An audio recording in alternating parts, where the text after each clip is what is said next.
এই যুগে এসে ঢাকা শহরে এত সুন্দর জিনিস দেখতে পাবো আসলে কল্পনাই করতে পারিনি।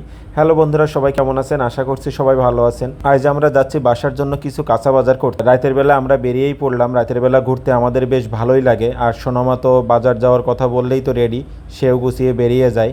তো চলে আসছি প্রথম আমরা কাঁচা বাজার করতে। কিছু কাঁচা বাজার নিলাম এখান থেকে। তারপর আমরা অনেক কেনাকাটা করব, সবই আজ আপনাদের সাথে শেয়ার করব। এই যুগে এসে ঢাকা শহরে এত সুন্দর কচ্ছপ দেখতে পাবো আসলে কল্পনাই করতে পারিনি। 1200 টাকা কেজি। এখনকার যুগে তো এগুলা দেখাই যায় না, বিলুপ্তির পথে। সোনামা কয়েকটা দিন ধরে বলতেছে বিরিয়ানি খাবে, এজন্য আমার মুরগি নিয়ে নিলাম। বিরিয়ানি আমরা তিনজনই খুব বেশি পছন্দ করি। আমরা তো বাজার থেকে চলে আসলাম, মুখ চোখ দেখে বুঝতেই পারছেন কি অবস্থা। আসলে আমি বাজারে গেছিলাম, আমার একটা সমস্যার কারণে যে গরমে আমার চোখে মানে গোটা উঠে গেছে, এইটার জন্য অনেক যন্ত্রণা হচ্ছে, ব্যথা হচ্ছে, যার জন্য ডাক্তারের কাছে গেছিলাম। তো যাই এই যে বাজার করে নিয়ে আসলাম। কি কি বাজার করলাম দেখাই।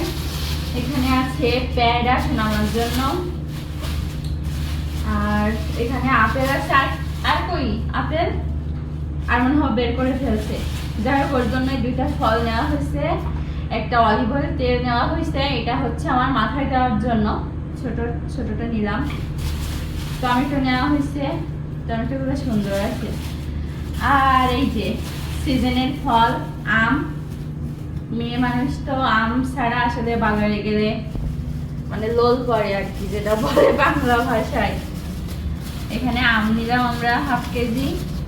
আমার বাবা তো টোটালি টক পছন্দই করে না, আমি মাখা খাবো এর জন্য নিলাম। এখানে নিলাম একটা পুঁই শাক। আর এখানে নিছি উস্তা। শোনো, আমার বাবা বাজারে গেলে মানে উস্তা নিয়ে আসবে, এটা হচ্ছে মাস্ট। গরমে আসলে ও উস্তাটা অনেক বেশি পছন্দ করে। যে টাটকা উস্তা নিয়ে আসলাম। শসা নিয়ে আসা হয়েছে 1 কেজি। এখানে কিছু গুঁড়া মশলা নেওয়া হয়েছে, ধনিয়ার গুঁড়া, জিরা, ঝালের গুঁড়া। আর এখানে একটা মুরগি নেওয়া হয়েছে। সেটা আমার কয়েকদিন ধরে বলতেছে বিরিয়ানি খাবো, কিন্তু মুরগি তো নেওয়া হয়েছে, বিরিয়ানির মশলা আনতে মনে নাই। এই হচ্ছে অবস্থা। কালকে আবারও ওরা বাজারে পাঠায় আবার বিরিয়ানি মশলা আনানো লাগে।